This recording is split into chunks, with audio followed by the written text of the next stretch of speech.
Welcome back to Second Breakfast. We're here to finally wrap up our Diablo 4 coverage. We're talking about Act 6. Tristan and Maggie are both here with me as we dive into hell, and not just the hell of recording remotely.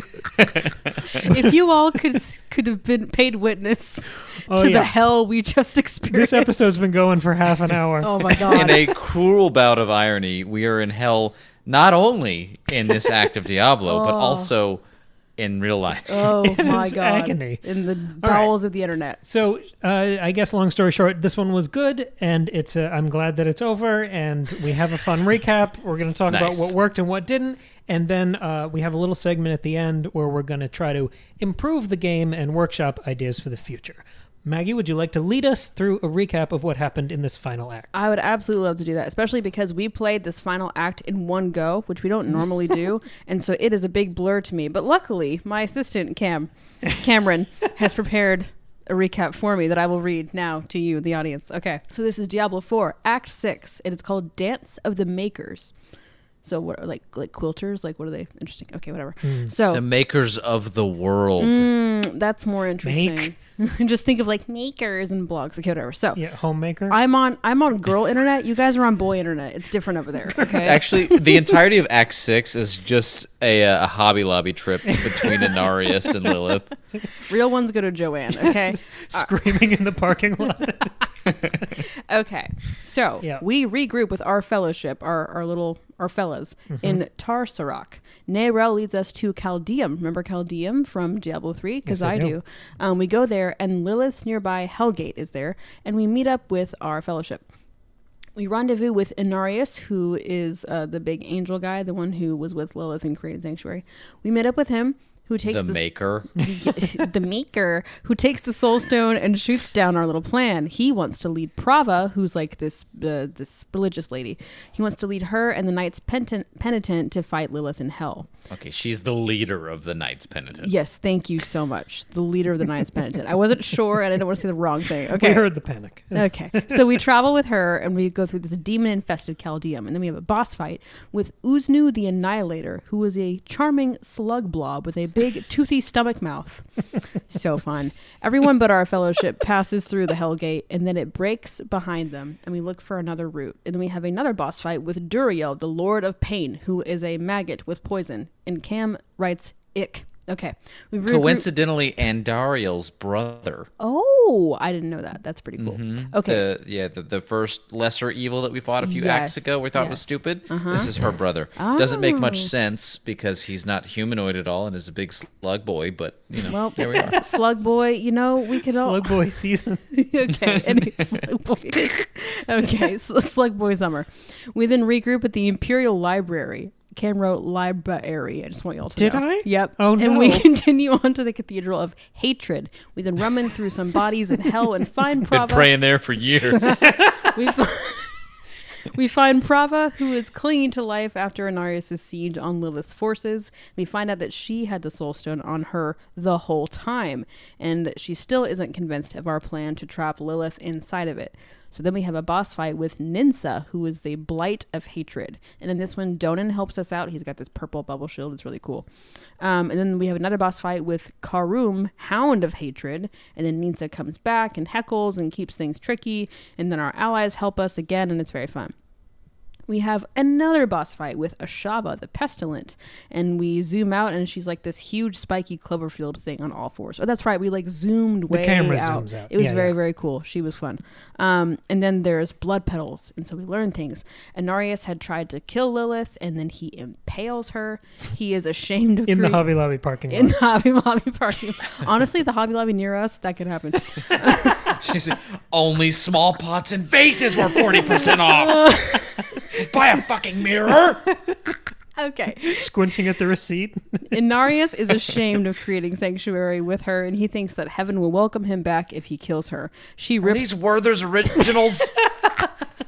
She rips the weapon out and impales him, and he dies. As he does so, she points out that the heavens have forsaken him. We then catch up to them, and she's already gone. This is a running theme. And then we use the sightless eye to track her. Sorry, that was hard to say. Donan is distracted, and he gets attacked by a freaky ornamental demon pillar, and it does not look good for him. Poor Donan. We then use the sightless eye again, and Lilith notices and drags us into a shadowy nightmare realm. This part was cool. We walk down memory lane, and we are killing echoes of old bosses. And as Lilith asks for our help to kill Mephisto, she claims that she did everything she did to protect Sanctuary from an upcoming invasion of Diablo, Mephisto, and Baal, the main... What is it? Baal? Baal. Baal. I can't. Every time Maggie read this 6 times. Is it Baal? Is Baal the big bad guy? Baal? It's tough for me. So, and then you riffed and went Baal. Lilith is trying to prevent an invasion from these 3 guys, okay? Mephisto interrupts and drops a fiery portal for us, and we escape through it. He grants us his blessing to help us escape the nightmare realm. Fiery mixtape. Stop. Okay. Nerel, hey, we escaped the nightmare realm. Nerel is pretty messed up, watching Donan slowly die, so that's too bad. She's there with us when Mephisto pops back in, so she finds out that we're buds with the skull head demon dog, Mephisto. And he drops another portal, and so we head back to the cathedral. Nerel introduces her plan to trap Mephisto in the Soul Stone instead of Lilith. Okay, because he's the more powerful and dangerous threat. So then we meet up with a version of Mephisto that looks like the fish eggs in Finding Nemo, and Nerel traps him in the Soul Stone. Very cool. Nerel then passes through the portal again, but we stay to fight Lilith. And then we finally have a boss fight with Lilith, the creator of Sanctuary. She uses lots of minions and is pretty in an increasingly scary way, does lots of wing damage, has a huge health bar. It's really great. We get through that boss fight, but then... plot twist, another boss fight with Lilith again, Daughter of Hatred, and this is her second skinless skeleton phase, and she looks like a scary seahorse, which is what Cam wrote, and she's more stabby this time, and she keeps snapping off parts of the floor, then we keep almost falling into the floor. It's very fun. She dies, finally, and tells us that we'll rue the day, etc., and then we regroup with Lorath. Donan is dead, rip. Nerel is gone, and we are accosted by some Knights Penitent who, under Prava's orders, now blame Haradrim like Lorath and Elias for this whole mess. And so we kill them because The Witch was a really good movie, as Cam says.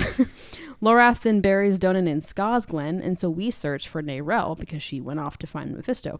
We find a letter written in old Haradric runes, and we bring it back to Lorath to decipher because we can't read because we're a useless character. Nerel, the young scholar, has left on a solo journey, and she thinks she can control Mephisto in the Soul Stone and continue their work fighting demons, attempt to destroy the prime evils. We see the wolf tracking her, and Cam writes, Faustus arc incoming. So that is the full end of Diablo 4 Act 6. Very fun, actually. Lots of cool fights, lots of great settings, like cool hell stuff, the Nightmare Realm. That was all really, really fun. We did blitz through it when we played it, so a lot of that kind of meshes together in my brain. But it was fun. We liked it a lot. Yeah. Did you like that, doing it all at once? No. I mean, I did because I was getting tired of the game at that point, just from everything we've talked about. But it was cool and I was enjoying it, and I think I would have enjoyed it a bit more if I had let it breathe a bit more. But also, like, the way that one is set up is, like, you're, like, really motivated and prompted to keep going and keep going. It doesn't feel like, okay, I'm at a good stopping point. I'm only halfway through hell. You know, like, you kind of want to finish it all. So, I don't know. I think it was suited for the act, honestly. It just wasn't my favorite way to play, but it made sense for the act. What about you, Tristan? What was your snap reaction to this act? This was the best act of the game, just as far as, like, story and action and, like, the playability. Right? You were, like, thrust through the whole thing. You're like, this is the closest parallel to Act 3 of Diablo 3, where you're in the big castle and you're defending against, like, this siege of demons. It just feels very frenetic. Like, you need to keep going to the next thing. This was the most engaging act, I guess. The most... Pretty much, you could skip all of the other acts, and you could have explained the plot of this game using only this act. That's true. I think you're totally right. Because... like, you literally have the ending of the rising action, you have the climax, and the resolution stuff at the end, where it sets up, the next season or the next game or the next act or whatever, even though this is the last one. But, I mean, that's what you get. I mean, you see the culmination of everything you've been doing until now. You actually have that climactic battle, and then you have the denouement where you're just figuring out what's next. Only none of that really matters because you've already done the thing that was like the important part when you kill her. It was the most complete act, I guess, because it wrapped everything up. But at the same time, with that being the sum of everything that had happened until now, you can kind of see how weak everything was before. Yes, that's sort of the reaction I had. Because the first thing I wrote down is, I think this was probably the best act of the game. I mean, I liked going to hell. I'm glad you kind of teased that on the last episode. Getting to see those monsters, the art direction was fantastic. I think that's really the saving grace for the game. The surprises in the story were compelling. If anything, it was let down by the problems that have plagued the whole game. It didn't do anything new wrong. It just continued the problems, obviously it would, of all the other acts. Yeah. The boss fights are sort of middling. The combat, at least for our classes, was dreary. The progression is not satisfying. There wasn't anything particularly fun apart from the story. The pacing in the gameplay we've talked about before. I mean, that escort mission with Prava through the town. Yeah. That was dumb. That was dumb. Ass. I hated that. But also, like, in the narrative, there was a pacing issue. Like, the Inarius and Lilith scenes were great, but they were so delayed. Like, those characters were basically put on ice after Rathma died in Act 1. Oh, yeah. And Lilith, in general, has receded so far into the story that it's almost jarring how many blood battles and scenes we got with her here. Oh, yeah, I also didn't say in the recap, there are a ton of amazing cinematics in this act. They were really, really cool. And I was like, why wasn't the whole game? The best cinematic of the game is in this one, whenever you've got Inarius and Lilith sort of doing their duel. Yes. In the catacombs. Well, and the horde of demons meeting the Knights Penitent. That was really, really cool. Mm-hmm. And I loved the prominence that we got from characters like Lilith. Her almost being back as a lead character here.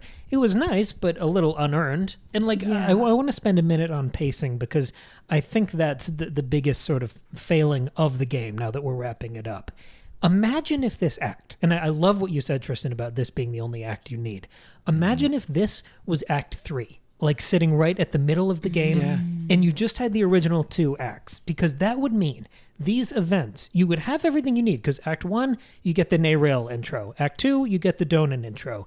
This would be sitting right in the aftermath of Rathma dying and Urin dying, which would make the character arcs for Lilith, Inarius, Donan so much cleaner. And then you could continue the game on through the Neyril Mephisto thing that they're clearly setting it up.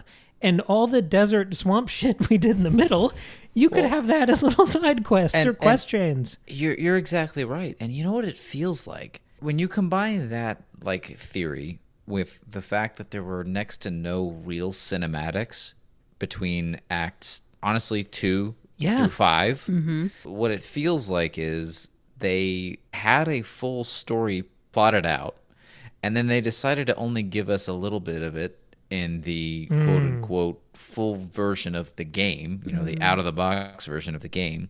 And they left a lot of content on the table, for continued seasons or expansions or something like that. Because you're exactly right. Meet Lilith, meet Donan and everybody, kill Lilith, and then find out the rest of the big bad being, Mephisto, and deal with him, seems like the arc of an actual game. Yeah. Right? What we got, meeting Lilith in Act 1, meeting Donan in Act 2, doing a bunch of random horse shit until Act 6, feels like they padded out the first half of a story into one entire game and are trying to sell that as the true full experience. Clearly the bigger issue here is the actual archdemon or whatever in Mephisto. And we clearly know that it's an issue that Neyril absconds with the soul stone that has him, because clearly this child is not going to, contain a greater evil, one of the 3 darkest, most powerful beings in the world.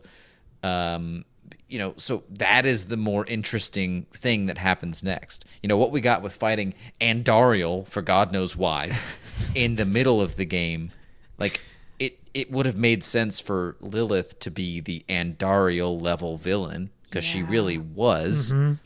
And it would have made more sense because it's like, oh, hey, yeah, this is like, we've been ramping up to kill Lilith because she's ransacking all of these towns or whatever. Like, oh, wait a minute. She's just the spawn of the real bad guy who we let escape when we thought we were handling her. And that makes more sense and is a more compelling story and is honestly more in line with what would happen in another Diablo game.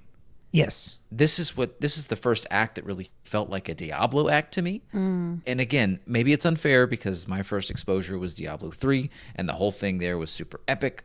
Everything was over the top. And that's what this felt like. I mean, you literally march into hell. Kind of a big deal. But, it's great. But I don't know. It just, again, the storyline of this game was underserved by what I can only assume is the greed and trying to set up return content. Mm-hmm. I agree. Yeah, it's like they had a whole game planned out and then they've like cut it in half and tried to sell that as the full game. You cut it in half and you pad that half out with Elias. Yeah. Exactly. So it's like the extra stuff that we will get from expansions or seasons or whatever isn't really extra. It's actually the full thing, but it's being packaged as extra, and I think that's really gross. Have you ever seen those corporate hierarchy charts? Sure. It's like, okay, if you start at the top, right, you see CEO, and then maybe you've got some VPs, and then maybe you've got managers, and then maybe you've got assistant managers. It feels like, Elias was an assistant manager, and Lilith, and then Lilith was maybe a manager.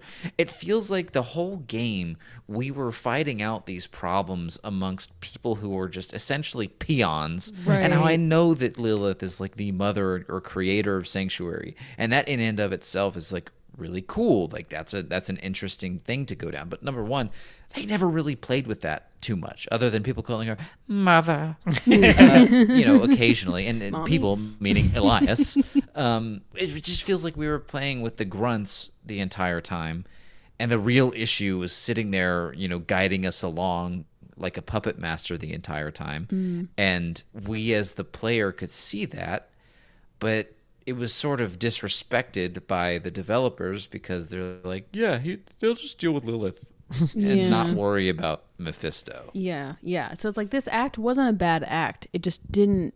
It sort of called our attention to the faults in the game. Yeah, as a it's whole. deserved by the rest. Yeah. And I got this sense right towards the end, that final cutscene of Neyrelle on her own in this like snowy wilderness being stalked by the dog form of Mephisto. That was cool, and it felt so much more inspired. I felt like the developers were excited to tell that story, and then the game ended. And like they were just hitting their groove of what it felt like they cared about. Yeah. And now we have the long wait. Now we have to pay more money. Now who knows what state the balance of the game will be in. Who knows what the game will even look like by the time we get more of this story. But this journey, the base Diablo 4 that we paid for and waited for, is now complete. And even though the journey here has felt so consistently incomplete, it's over. Like, we have to judge this product. This is now the feeling we're going to be left with until next year when they finally miraculously have the rest of the story ready. The art direction was great. The cutscenes were dazzling. But, I mean, we've talked about this for months now. The combat, the story pacing, the balance, were all off. Tristan had more luck choosing the rogue than Maggie and I did with our classes, but the quality of life frustrations, all the ways that we've actively moved backwards from what Diablo 3 had, even in some ways from what Diablo 2 had. It means that this game, I mean, I know we're not at the end of the episode yet, but wrapping up thoughts on the game now that we've finished it, it's promising, it's regressive, it's clunky, it's uneven, it's baffling. Like, there's so much to love here, and I enjoyed my time with it, and I made good memories talking about it, playing it with you guys, but I didn't enjoy it. I know. I think that's what's been so frustrating is that there's so many good things about this game that tell me that this could have been a fantastic game. And the fact that it has all these other problems that make it not fantastic is so disappointing to me. Because, like like if you just look at it objectively, this game is like, it's mid. Like it's fine, right? Ooh. Like it's not a bad game. Right. Like it's fine. But I love Diablo so much, and I see so many moments in this game that were so excellent that it's so frustrating and disappointing that it's not excellent all the way through. Yeah, and I think it is important, right?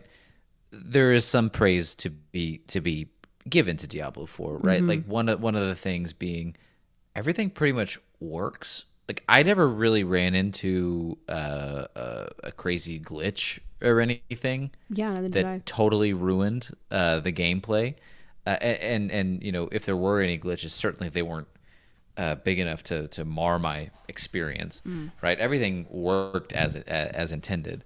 Let's see, like the what loading there wasn't bad.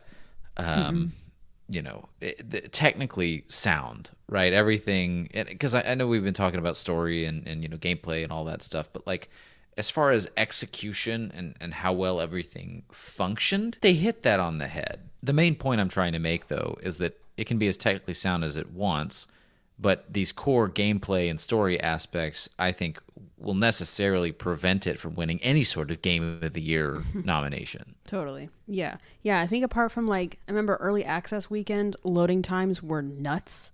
The queue time. Yeah, like I remember, I think only one time we had a really hard time joining it. It took like half an hour. But otherwise we were fine. But I know a lot of people like waited hours to join this game and they just like couldn't join it. So like, but like apart from that, we really didn't experience any big glitches as far as I remember. So, and any like problems that there were in the game, they fixed in patches. It was fine. There was a lot of rubber banding on the horses when we were traveling to different places. That really wasn't, it was like whatever, like okay. It didn't bother me. Sure. I'm saying that was the most notable thing and that wasn't hugely disruptive. Yeah, right, yeah. Tristan, do you remember roughly what level you were when you finished the campaign? I want to say I was like somewhere in the 50s. Yes, that's exactly where we were. We were like 58, 57? Something like that. Yeah. And we did a lot of the content. We did every main quest and every side quest and a good number of the dungeons. You guys did every side quest? I think we did every one. And because we accidentally did all of them on the last act. We didn't realize, Because they didn't really give you new ones because we didn't really have new locations that had side quests for this act. So we did all of them. We also kept running into the problem of we didn't want to play the next act until we were recorded for the act for so we would grind. So we're like, we want to play, but we can't play yet, so we'll just do more side quests. But like, can you imagine, with the character you have now, can you imagine grinding to level 100? No, it would be so dull and boring, especially because there's not anything left to do. That's the thing. Like even like season aside, it's like there's like the what's it called? The heads of the tree thing. Tree of Whispers. The Christmas Tree of Whispers that we're going to have this year. I'm actually genuinely, I want to do that. Like genuinely, if you're a patron, send us a picture of your face and we will put it on our Christmas Tree of Whispers. Anyway, sorry. Patreon.com/secondbreakfastpod. Okay, so you like there's like you can do a couple like tasks and stuff with that, but like by the time we got finished through the campaign, I was so tired of my class. I was like so ready to play another character, which I guess is like good replayability, but I was like genuinely, I don't think I'll ever touch my necro ever again. Right. And even if you wanted to keep going with the season, you can't do the season with your current character. Right. You have to start a new character anyway. That's true. Yeah. So there's nothing to do. And like, there was something sad when we finished the campaign because we realized we didn't have any new side stuff to do. And the end game stuff we tried for a few minutes and we didn't really care about. When we stopped playing these characters, we didn't even go back to town and sell our items or clean up our inventories. No, we were just like, okay, I'm done. We just quit out and like started new characters and did, an hour of the season and then kind of bounced off. It's like when you've had a terrible day at work and instead of like packing up all your stuff and like tidying up your office and putting things away, you just close your laptop and leave. Just leave, yeah. You're like, I'll deal with this tomorrow. I don't care. Now that we've finished the campaign, I want to do a final little roundtable about our classes. Do you have any little updates or final words about the classes you played? I can go first. I will say that I made my Necro as good as I could make her. And she wasn't my favorite. And I have played maybe an hour of the Rogue on the seasonal content, and I'm maybe level like 18 or something. Like I haven't played much of it at all. Already it's way better than Necro. So if that tells you anything, I mean, I made my Necro work for me because The internet told me how to make it work for me. And it was fine, but I was really disappointed. You resented having to do that. Because the necromancer in Diablo 3 is so fucking cool. And this necro was not cool. She was doing her best, but it was not it. It was not it. It was mid. It was mid. Skunk, my necro who I named Skunk, she skunked it up.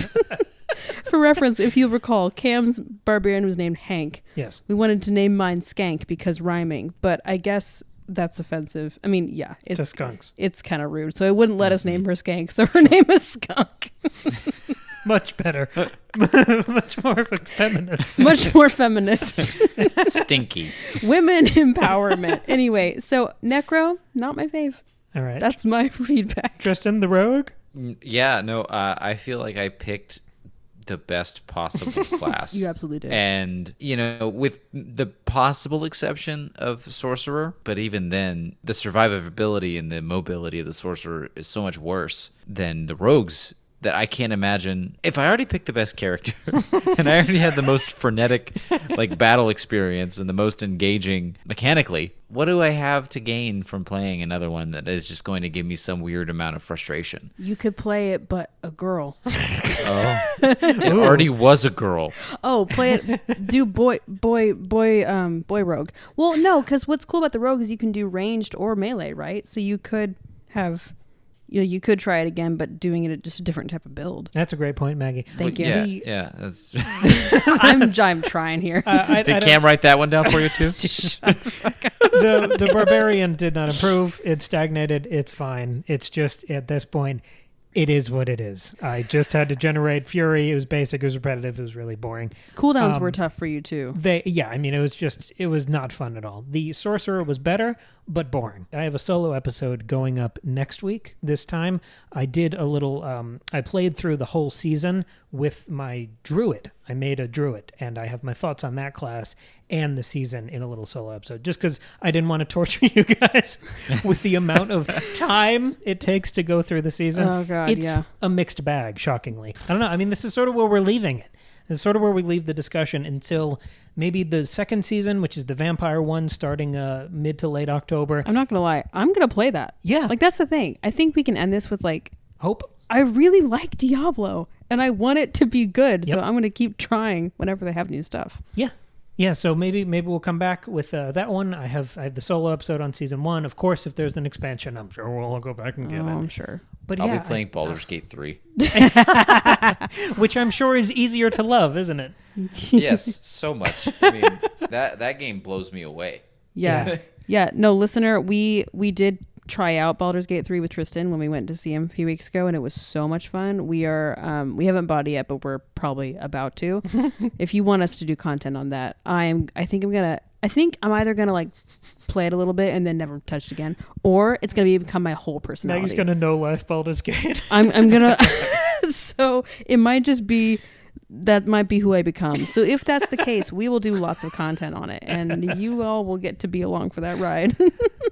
Anyone have any other thoughts before we wrap up here? Sorry it's so negative, Nancy. Yeah, but I'm also sorry Blizzard didn't make a better game. Yes, I blame them. It's been fun though to kind of track this, starting with our D3 appreciation episode, which I want to go back and listen to the retrospective now, and see what we said about it, and think about all the things we retroactively thought of, oh, actually, yeah, D3 did that really well. It did that really well. Yeah. We didn't even realize, And you know what? In fairness, I did not play Diablo 3, and by extension, you guys did not play Diablo 3 until it had already been out for 2 or 3 years. True. That's true. So they had more time to iterate. Right, I don't know if it was in the situation that Diablo 3 launched in was exactly the same as the state that Diablo 4 finds itself in, but it had the benefit of 2 or 3 years of development after the fact, right? That's so maybe it felt more polished. However, the developers also had all of the collective time and resources to learn from the mistakes that they fixed in Diablo 3 and apply that knowledge to Diablo 4. Right. There is absolutely no reason that Diablo 4 took so many monumental steps back as far as like systems. Yep. Like systems within the game. Yeah. From what they had in Diablo 3. So that's why it's an irritation to me. They had the formula figured out. Nobody said change this entire thing, reinvent the wheel. They said no. Diablo 3 was like really cool and good as far as systems go. Maybe make it a little more grimdark. Right. I think that was the impetus for Diablo 4, and they chose to ignore that. Yeah, I'm kind of wondering if, because, you know, Diablo 4 is apparently, I haven't played D2, but it's apparently a lot more like D2. And I'm kind of wondering if, because they had Diablo 2 Resurrected come out like a year or two ago, like sort of in the lead up to this release. I mean, I don't know how timelines on things work, but I kind of wonder if, like, because I think Diablo 2 Resurrected did pretty well, right? Like, people, like, it was well received. I worry that the game developers were like, oh, people want more D2. And it was, instead of just, oh, people want more Diablo. I played an act of Diablo 2 the other day. It's better than Diablo 4 is. Rip. Yeah, well, then they just fucking pumpkin on this one. I don't know. But I'm going to play the vampire season. Oh, yeah. I was enjoying my rogue. Oh, once I think Maggie, did you say they fucked the pumpkin? They did. Have you not heard that one before? It's October 1st. That's a new one. I think I have to use that all month. Oh my gosh. Yeah, well, 'tis the season. All right. Well, there's no better note to end on than that one. Thanks, everyone. Let us know what you think of Diablo 4. What are your hopes for the seasons, et cetera, et cetera. I don't know. The comments are below. Figure it out. Yes, we're also on Patreon with bonus episodes, one every month, and the whole back catalog. And you too can be on our Christmas Tree of Whispers. Yes, we're on YouTube. We're on Instagram. We have the season 1 episode dropping next week. We did Path of Exile 2 weeks ago, and we're going to try to talk about more games going forward. Thank you, as always, Meg and Tristan, for joining me. I'm You not don't have excited. to thank me. This is my show too. I'm not excited. No, I meant, I mean, I was just having like Vietnam flashbacks to next week where I have to talk about the season alone. And it was a lot less fun running through D4, not having you guys in the seat with me. So, got it. Yeah. All right. We will see you on Tuesday with a brand new episode. Thank you as always for joining us. Bye. Bye. And don't fuck the pumpkin. That's right. Don't do that. Okay. Bye.